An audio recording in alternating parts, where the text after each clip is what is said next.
you very much, comrades, by organizing this seminar discussion. We were supposed to physically meet and have this seminar, but this process is very tough. I think there might be reasons for that. So ultimately, last moment, they refused to grant visa. So therefore, unfortunately, we couldn't meet physically. Anyway, thereafter we decided to have this discussion online. So thank you very much for joining this event, my dear comrades. So basically, Movement for Equal Rights had this plan for a period of time to have a discussion with those who are living in Canada. Already there are certain committees in UK, Australia, Italy, who actively doing certain things under the name of Movement for Equal Rights. So I think you all aware what is the main objective of forming a movement for equal rights. Especially, it's mainly target on the national question as to how give sustainable solution at the same time as to how give that dignity and what kind of political solution should be given to Tamils, Muslims, Malayalam Tamils in Sri Lanka. So that is the main objective of forming movement for equal rights. So I think this is high time us to have a very comprehensive and very effective solution and for a discussion regarding this issue. So at the same time, I think most of our Canadian comrades who are living in Canada wanted to know the situation of the country after 2024 elections. NPP came to power. Thereafter, a lot of expectations were there. Even the people who were deciding to vote NPP in 2024 election, a lot of aspirations. So whether the NPP could give due regard regarding these particular aspirations of the people and give certain concrete solution for the economic crisis, at the same time the national questions, kind of issues are right now in front of us. So I think therefore we need to have a proper discussion regarding the current political situation of the country as well. So first of all, let me to initiate my speech to address what is the current situation of the country, because most of you are aware through newspapers and other avenues, you know information regarding Sri Lanka. But as to how we should politically analyze this situation is very important. So therefore, I first of all focus my speech for that. So basically, comrades, the recent budget is the most important event that was taken place in Sri Lanka. This was the second budget of NPP government. So how the essentially budget is not always the reflection of the policy of the government. It's sometimes it has been only confined for statistics. But however, when the president making that speech in the parliament, it's some sort of reflection of where this government is going, what would be their uh, economic path, and what would be their policy regarding the country's future. So therefore, this budget analysis of the budget is very important. Then we can analyze what is the current political situation. So basically, we all aware there's a left-oriented background for NPP because JVP was there. JVP is inside NPP. Therefore, most of the people who had that left ideology and the progressive ideology, they thought there will be radical changes in the economy, and there will be at least a discussion regarding how to give a solution for national question kind of expectations were there. But when we carefully analyze the recent budget, we can identify certain things regarding the future of this government and their economic policies. In fact, we know the neoliberal economic policies were presented as a policy package for the emerging economies in late 1970s and 1980s by three Washington DC based institutions. You all aware, namely IMF, World Bank, and US Treasury. So they are in forming these neoliberal policies, they actually talked about 10 commands. What are the main attributes of neoliberal policy? So, for instance, broad beam tax bases, allowing market to determine interest rates and exchange rates, liberalizing the trade, at the same time allowing free foreign direct investments, privatizing the state businesses, uh, and removing very costly regulations like labor and protection of property rights. Those have been identified as few broad policies advocated under the Washington Consensus. The IMF and the World Bank continue to recommend them to the countries which sought their assistance this neoliberal package.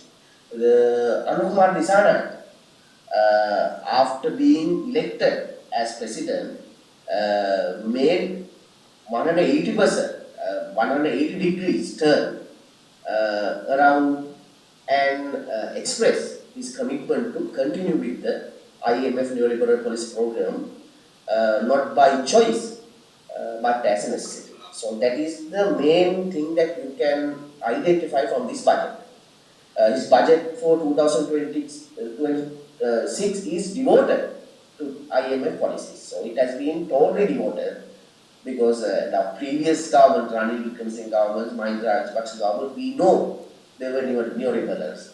But the Anukumar Disanayake government, by this policy statement, rather budget, directly indicated that they have no any other alternative path. Only path is going ahead with the neoliberal policies. The budget further demonstrates that this government does not have an independent progressive policy package for macroeconomy except what has been prescribed by the IMF and the capitalist class of the country. It's very clear. Now, for instance, we will talk it later regarding now that 200 rupees, they promise to give 200 rupees for state workers. So we all are happy because if they get something, we all should be happy because we know they are pathetic situation. However, what is the underlying policy with that? Because ultimately, all estate workers they are employees under companies, around 21 large-scale companies, tea estate companies. So companies should pay them because they are very profitable. For instance, in the year 2023, the profit, the declared profit of these 21 companies, more than 21 billion rupees. So we know the tea export level had gone up. At the same time, tea price gone up. So they can easily pay these 200 rupees. But rather than giving that responsibility to these companies, government took over that company. Ultimately, from people's tax money, only this should be paid. While accepting the fact that the salary increment should be there in estate workers, so this policy shows this government always wanted to go ahead with these companies, and these companies also shaping the policies of the government rather than having an independent policy for the government. So for on the other hand, the Ceylon Chamber of Commerce represent the said class has confirmed that 18 of its proposals were incorporated into the nation's 2026 budget. So, therefore, who appraised this budget? Mainly the Chamber of Commerce appraised this budget, saying that more or less all their suggestions, proposals were included to this budget. So the Chamber of Commerce, on the other hand, representing the mainly capitalist class and the companies of the country, main large scale companies of the country. So they are so happy regarding this budget. So it shows mainly rather than having a progressive or left-oriented policies as the people expected during the election, the government continued to have the same neoliberal policy. So that is a reflection of the current budget. So at the same time, the economic crisis, which was escalated in 2022 in Sri Lanka, it has doubled the poverty rate. And in terms of the recent, you all aware, I think Human Rights Watch report, poverty remains stubbornly high, jeopardizing right to food, education, and healthcare, etc. The government austerity measures and tax policies worsen the inequality and have failed to address the root cause like corruption and misgovernance. So, on the other hand, the UN estimates that the quarter of households are suffering from food insecurity, and they specifically mentioned that actually they quoting them the democratic reforms and accountability for corruption and economic mismanagement remain largely unfulfilled. That is what the UN said. So rather than totally rely upon these documents and these reports, anyway, they also recognize the fact that the poverty level of the country is drastically going up. So another 10% before the crisis, out of the population, 30% were downgraded, and their economic situation, and they were below the poverty line. Another 10% were added to that particular segment during last 2 years. That was the outcome of the report of the UN. The main cause for the escalation of poverty is the high taxation and austerity measures implemented under the patronage of the IMF. It's very clear the taxation is so high, it's unbearable to a certain extent.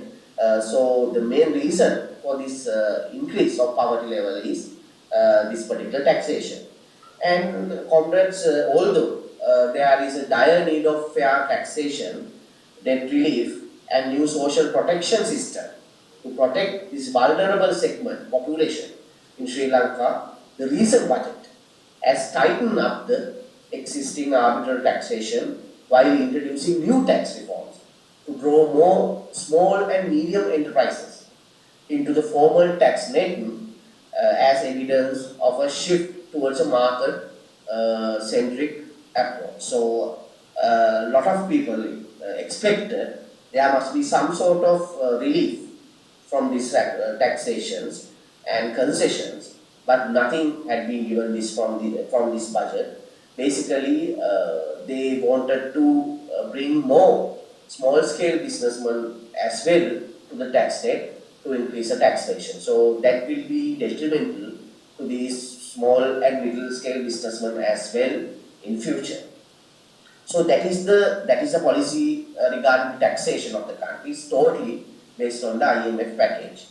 Then, comrades, furthermore, the plenty of budget proposals that were contained in the previous budget have been once again included to the 2026 budget due to the fact that 2025 budget proposals were not being implemented as planned by the government. So 2025 budget also presented by the same president, President Anukumar Sanayaka. Majority, I read the article, it says more than 60% of budget proposals they were unable to implement it. So no concessions have been given as agreed by the previous budget as well. So what is the reason for that? The reason is due to the poor fiscal management and late budget passage and administrative certain paralysis of administrative situation of the country. Especially, only a fraction of the total allocated funds have been spent. Public investment is significantly below the target. So, at the same time, the key projects like Kalanwali railway line project, now even in this budget, they completely included that program, the Kalanwali railway line project. But that budget allocations were made have shown minimal progress from the previous budget, and that has been frustrating many stakeholders like trade unions, teachers, who are concerned about the lack of action from this and increases their hardship allowances and other benefits as well. So majority, the working class is not happy regarding the implementation of the previous budget proposals, and same budget proposals have been contained in the current the 2026 budget as well. So indication is even though they have suggested certain budget proposals, nothing will be implemented practically, pragmatically on the ground. So that is one of the main concerns regarding this budget. And comrades, during the budget speech, the president has reiterated that there is a surplus in primary account. So when you get a general glance at this statement, so one can feel it's a good thing. If there's surplus in primary accounts, then it means government is some sort of rich, or they have money to do certain things. But we should mindful to attain a surplus in the primary account. The government should cut its discretionary consumption expenditures like payment of salaries, or curtail its capital expenditure, or combination of both. You know, if there is surplus of primary account, at least you have to there must be a curtail of expenditure and payment of salaries. On the other hand, since the discretionary consumption expenditure is on the increase, because certain expenditures are increased, the current surplus has been attained by curtailing the capital expenditure and the expansion of tax revenue of the government. So, for instance, most of the capital expenditures were curtailed. Now, recently, there's a statement from trade unions, more than 60% allocated to schools and the education sector as capital expenditure. The government did not spend for that. On the other hand, that 60% once again remain in the treasury without spending them. So that is the main reason for this surplus, because they did not spend money, especially for capital expenditure. At the same time, the second reason for this, the high taxation. So the excess value or surplus in the primary account means that in Sri Lankan context, the government did not spend money for capital expenditure. At the same time, there is a clear-cut increase of taxation. And these both are negative contributors for the poor segment of the country. So it's badly impact for poorer segment of the country. The lower capital expenditure reduces the expansion of the needed infrastructure facilities like roads, building, machinery, etc. And the expansion of the tax base reduce the real disposable income of people, thereby negatively contributing to the savings and through it financing and investment of the poor and middle class of the country. So therefore, if we can just take that word of the president that it's an achievement of the government that the surplus of the account, the government current account, because that's badly impacted the poor and the middle class of the country.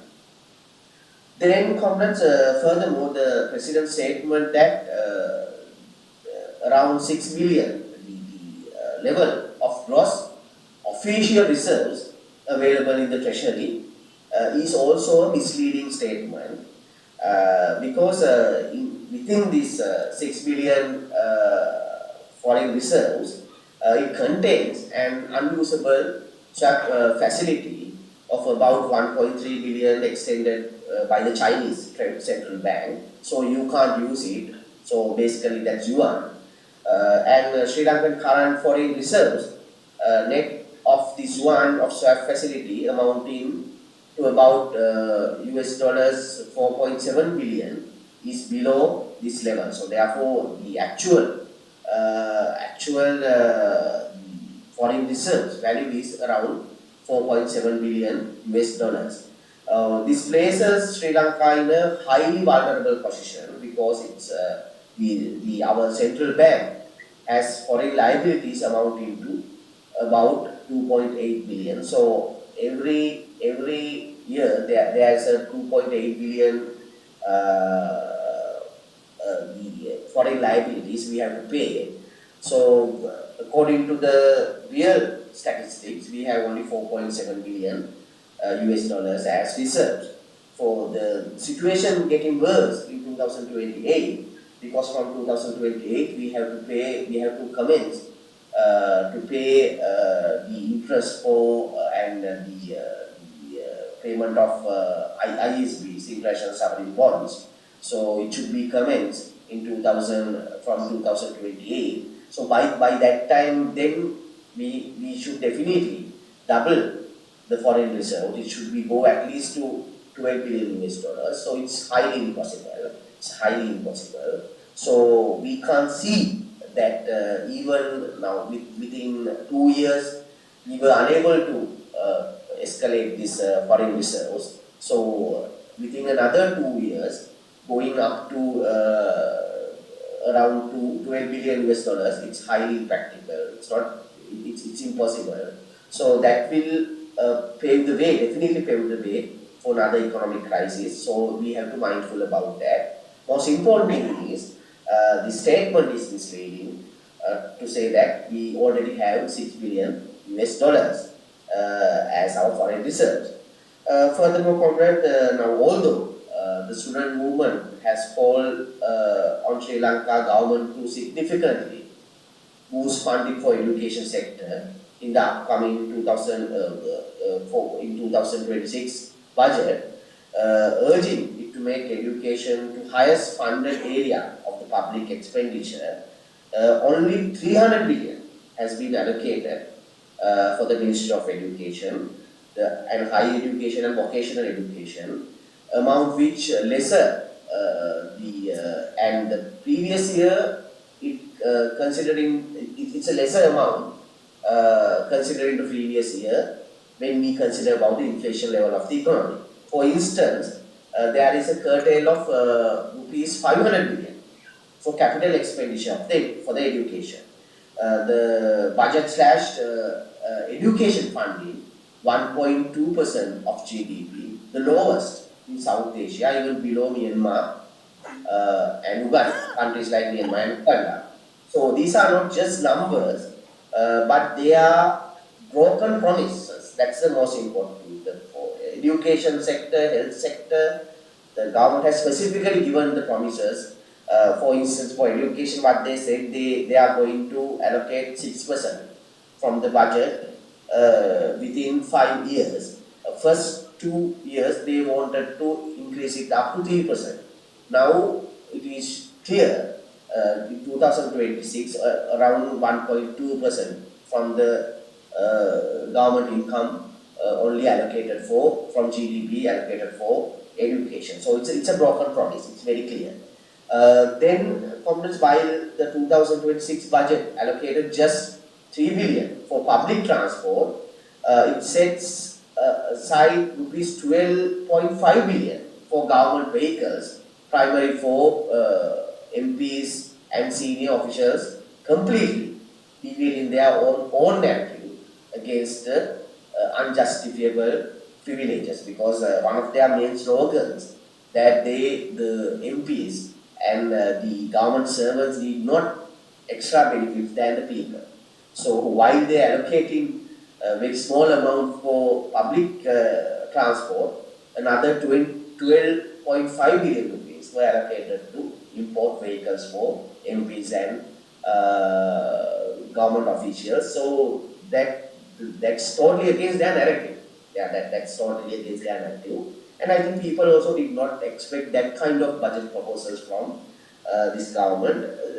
It doesn't say that they need not vehicles, but if there is a crisis, there is a something irrational, because once they came to power, what immediately they did, they said that they bring all government vehicles to the goldfields and auction them and take that money for the treasury.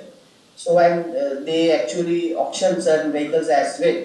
If there's a dire need of vehicles, then you would have used them rather than selling them. But they did it, and it has come one of the media shows.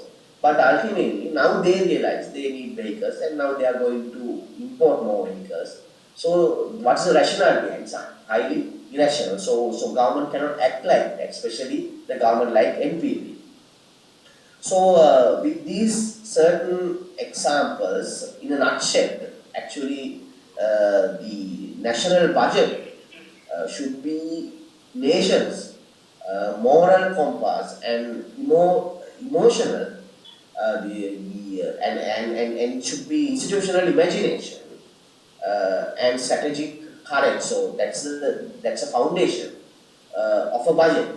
However, as usual, this budget is a blind eye to the farmer who couldn't find their market, the working class facing tariff and layoffs, and a household mortgaging its future through borrowing, and the poor who were further fallen down from the poverty line. So this budget they had not taken into the consideration of this poverty level and the people who are suffering, especially the working class of the government. So the main reason for that is very clear.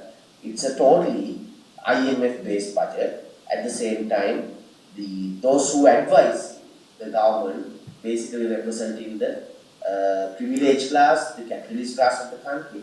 So that is reflecting their ideas are totally reflected in the current budget. So why I gave this small explanation regarding the budget proposals, then we can get certain ideas where what is the path of the government, where they are going to steer the entire country. So therefore, if there is no difference between the previous government, previous policies, can we expect more creative, more radical, novel reforms from this government? So that's the issue that we should discuss right now. So now, basically, comrades, now recently there was a discussion with I think MPs from the Tamil political parties, Muslim political parties, and they are going to, and there's a budget allocation also. So the government is proposed to have a Sri Lanka's Day kind of cultural event. So what they are saying for national harmony, reconciliation, only they are going to have this kind of day and the festival kind of day. So what is the indication given by the government? So government believes by doing this kind of cultural event shows will provide a solution for national question. Kind of that is their mind. So I think that was there in the previous government as well. I think that Mahindra Rajapaksa government, who contributed to most of races and genocide kind of things, he also proposed these kind of things. So having cultural events. And furthermore, now, Congress now recently the government completed their second year. Just before completing their anniversary, what they did was just 2 weeks before that, suddenly President went to Jaffna and declared open certain projects, the international, playground, the cricket ground kind of events. So that is just before the completion of 2 years of their regime. So then we also could realize by that time why suddenly president did that. So and it's a big event. But then only we realize after the day which they complete in the second year, what they did was they publish a list what they did during last year, and to fill that list, suddenly they went and with very rush declared open certain things in North and East as well. So therefore, these kind of events, these kind of shows will not be able to resolve the root cause or this kind of issues like national question kind of thing. So therefore, there must be some sort of discussion initiative to give a solution for issues like national question. Now, why I discuss the budget is concerned, it's very clear, same neoliberal policy, nothing will be changed, nothing will be, radically changing economy. Same social disparity will be there. So one segment of the society will be benefited out of that, they are minority. The majority, working class and poor segment of the society will not get benefit out of the economy. So it's very clear. Then we have to go to the second important aspects like national question. For national questions also, no, nothing has been proposed up to now. At least amendment to the constitution or bring a new constitution kind of thing, and a new radical and at the same time very innovative solution for national question. Nothing. So they are trying to continue the same kind of the media shows to say that doing certain cultural events and building certain constructions will be solve the national question which won't be happen. So therefore, the government also should mindful about that as well, because now there's a demand in yesterday there's a protest in UK because the Tilvin Silva, the secretary of the JVP, went to UK for a seminar. Then there once again there's a protest. So whoever organized this protest, one can argue they are favorable to this group, that group. That's a different matter. But on the ground, there was a demand before NPP came to power, give a concrete and acceptable solution for national question. At least they failed to initiate that discussion on the ground. So at the same time, comrades, now the intervention of India, US to the Sri Lankan geopolitics, the geopolitical the Sri Lankan economy and the politics is very high.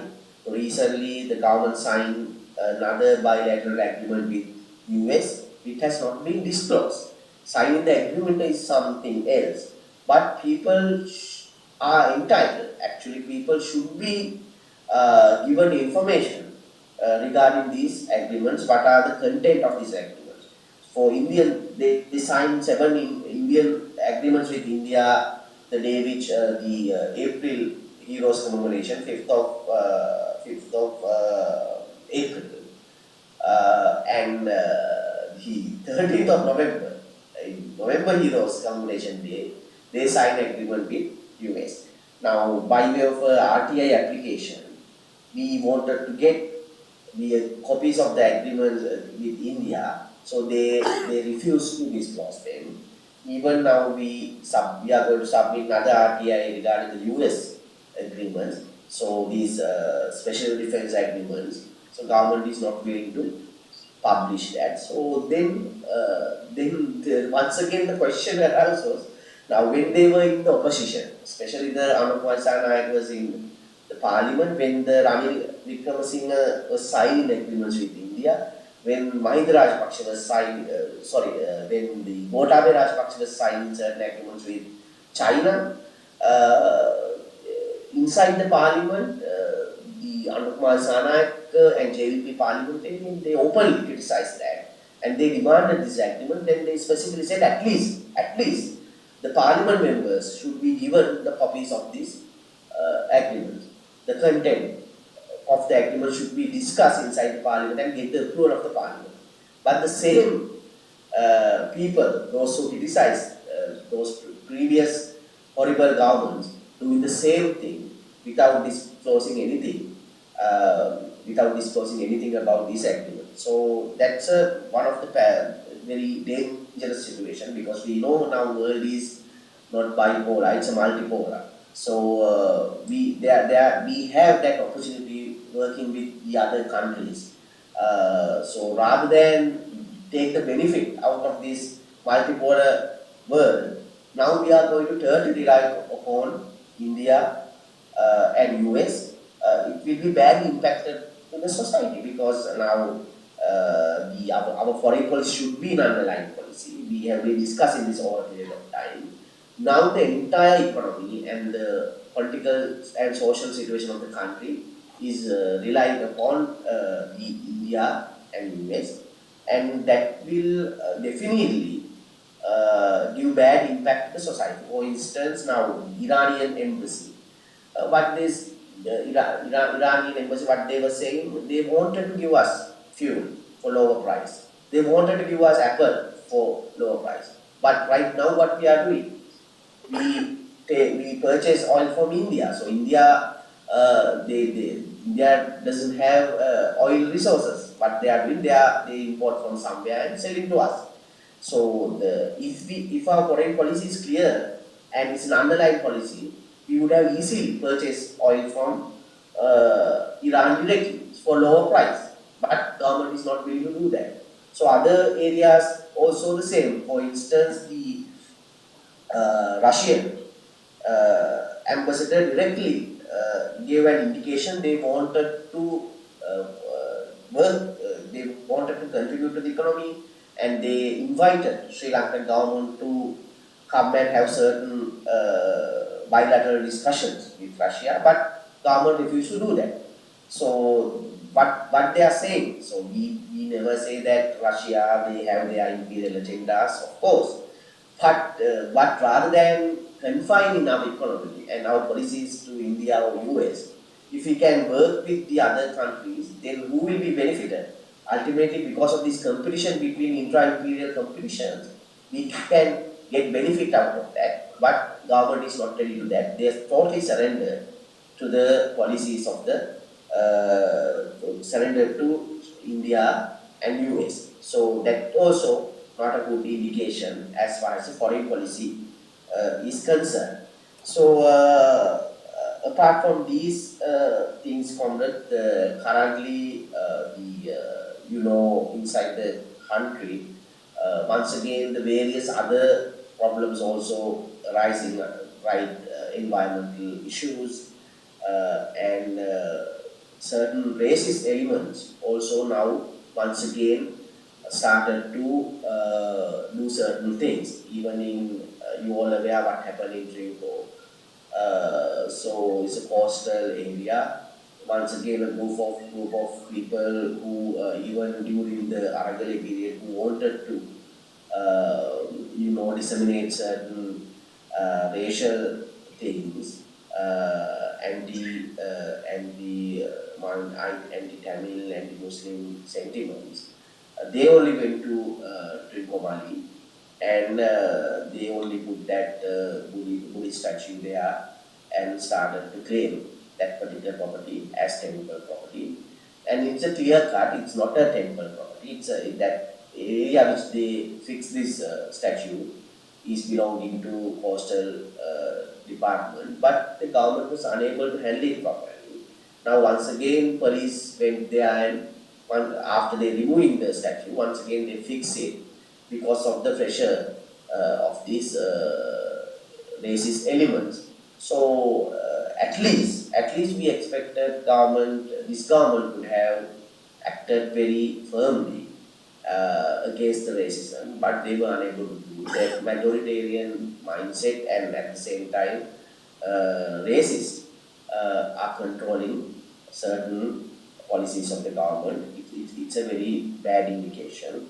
So at least people expected the NPP government will not bow down in front of this crisis, but the narrative during the election what they created, they are completely with this majoritarian mindset.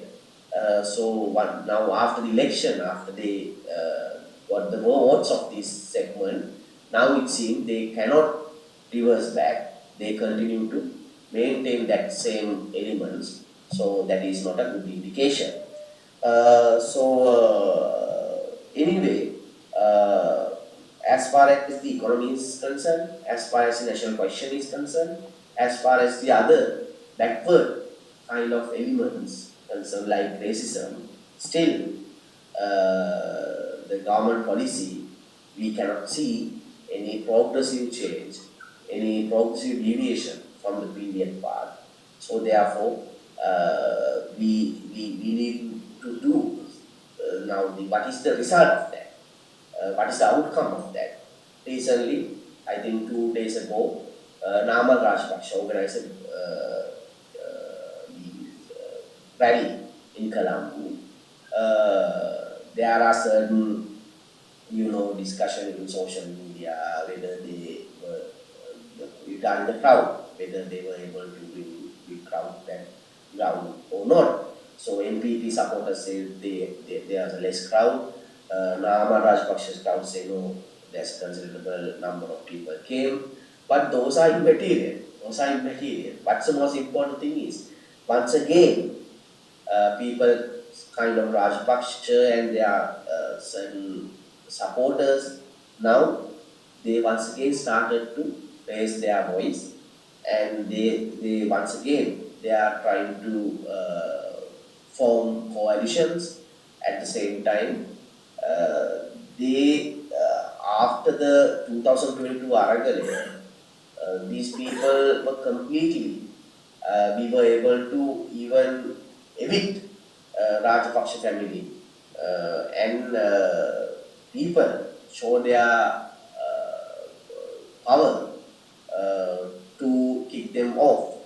But after 2 years or 4 years down the line, Ranil Wickremesinghe was able to give some sort of breathing space to them. Then after 2024 election, we know the local authorities election came. During the local authorities election, they were able to increase their vote base as well.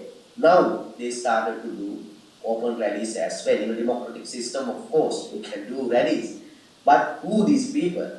We know what they did to this country, what they did in north and east, and what they did even in the south, how they stolen public money. So we know all these things. And the NPP came to power by canvassing people. They are going to recover this money, and they are going to give punishment those who the culprits of killings, extrajudicial killings, and genocide kind of things. So these are the promises of the government, but their inability to keep this promise and do certain things is what is the result of that. Once again, these people like Rajapaksa family now once again they somehow manage to organize themselves and their supporters and play a major role in the domestic politics. So that is not a good message. So that is not the expectation of the people. So therefore, in one hand, there are a lot of inabilities, lack of capability of this government. On the other hand, the result would be the same elements who ruin the country, who ill-treated, who discriminated Tamils, Muslims, and Malayalam Tamils, and who completely be promoted racist elements of the country once again started their election campaign. So that's a bad indication. Then what we should do? Then next question is that.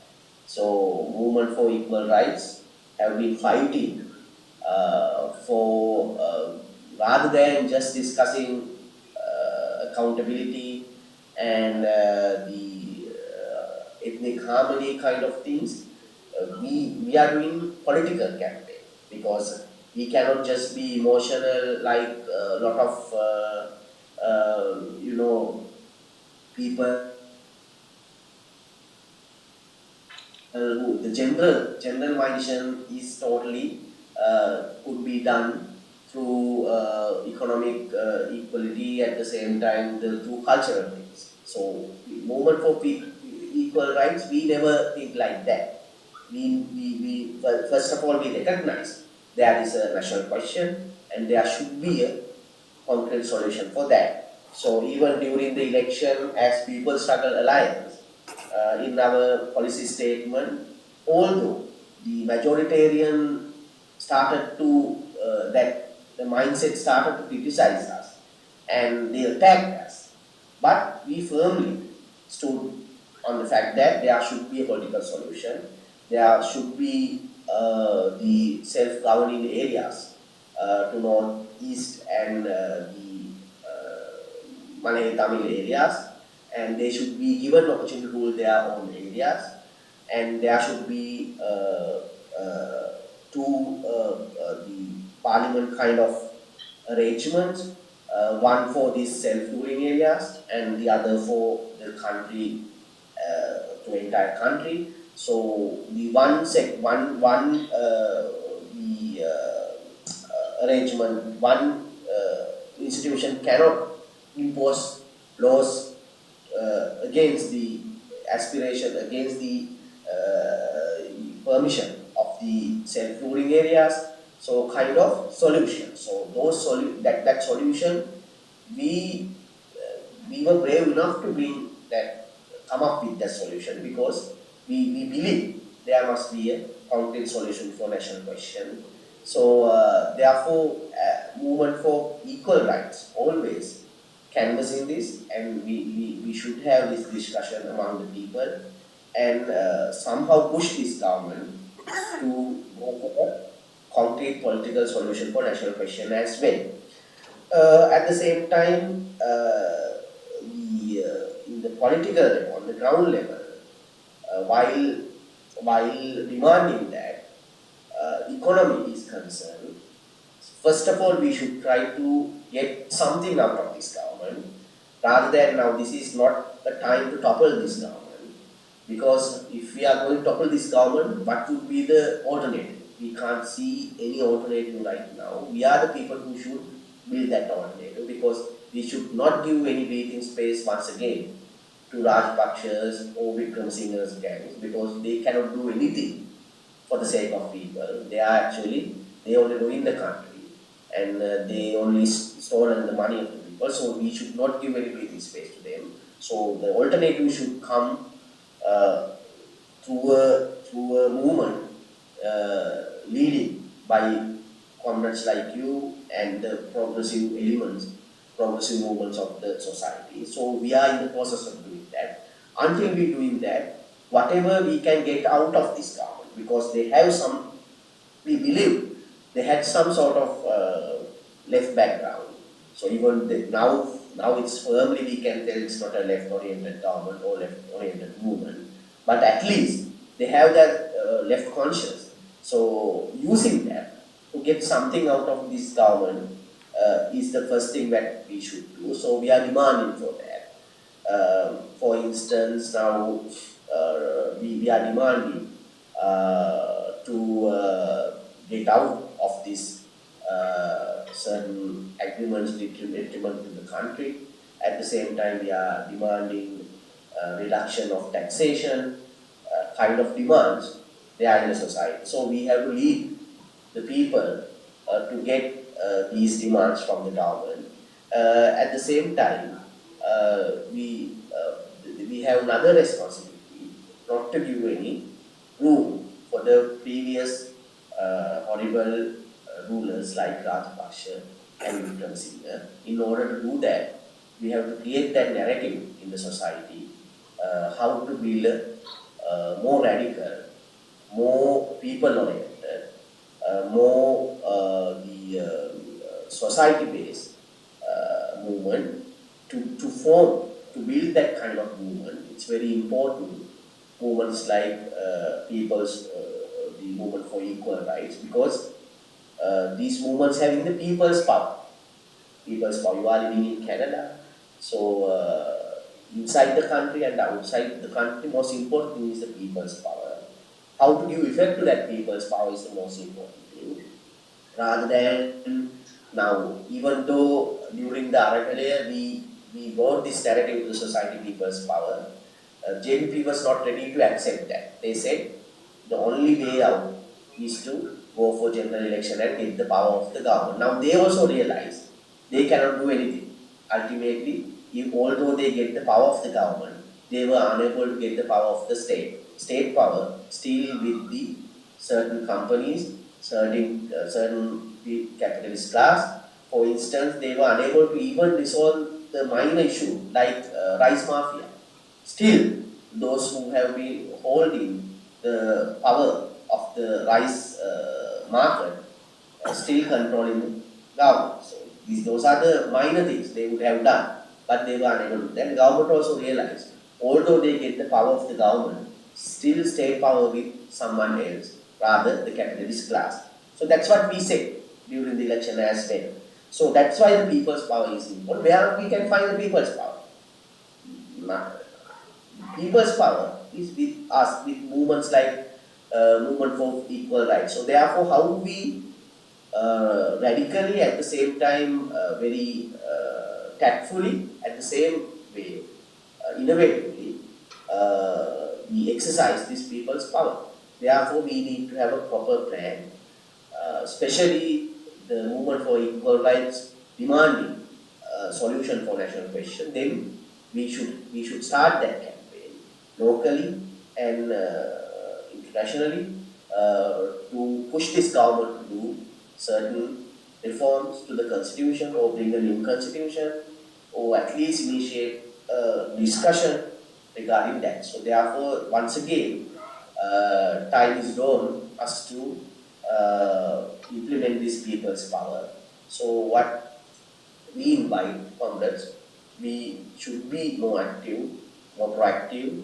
At the same time, we should get that radical approach to get certain things out of this government. Otherwise, another 2-3 years down the line, whatever failures of this government will pave the way for once again racists or nationalists to come to power. So then once again, country will be reversed to the previous situation. That is not good for us, anybody of us, especially left-oriented, progressive. At the same time, we know the victims of this system. I think majority who are in Canada, the victims of war, victims of this nationalism, racism. So then that's why we all gather and try to do something. So locally and internationally. Therefore, it's this way that government is moving ahead is always giving alarming. There's an alarming situation.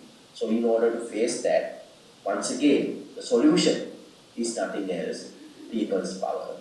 So we invite you all to be more active and proactive to show that people's power and work together in order to get certain reforms from this government. At the same time, finally, to build more progressive movement that can give solution for people's issues.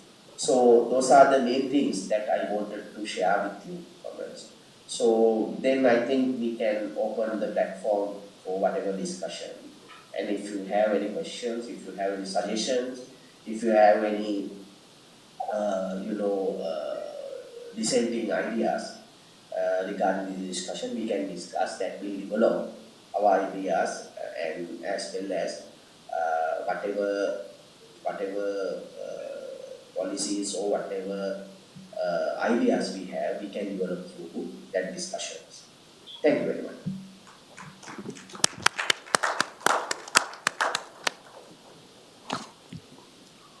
Okay.